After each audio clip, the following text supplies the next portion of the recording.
পনির ভাপা, পনিরের তরকারি একঘেয়ে হয়ে গেছে, আজ শিখে নিন নতুন রেসিপি পনির ভাপার। ফুল ক্রিম পনির নেবেন, টাটকা ফুল ক্রিম পনির দিয়ে এই পদ সবচেয়ে ভালো হয়।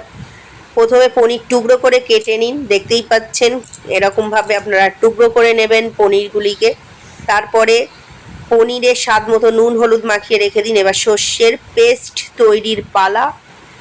মিক্সিতে ভিজিয়ে রাখা সর্ষে পোস্ত, নারকেল কুচি, কাঁচা লঙ্কা ও সামান্য জল দিন, বেটে নিন। এগুলোকে বেটে নেবেন। দেখুন ভিজিয়ে রাখা সর্ষে পোস্ত, নারকেল কুচিগুলোকে কাঁচা লঙ্কা সামান্য জল দিয়ে বেটে নিতে হবে। মিক্সিতে বা শিলনোড়ায়ও করতে পারেন। এরপর পনিরে সেই পেস্ট ঢেলে দিন, কয়েক ফলা সর্ষের তেল দিন, ভালো করে মেখে নিন, অর্থাৎ ম্যারিনেট করে রাখুন।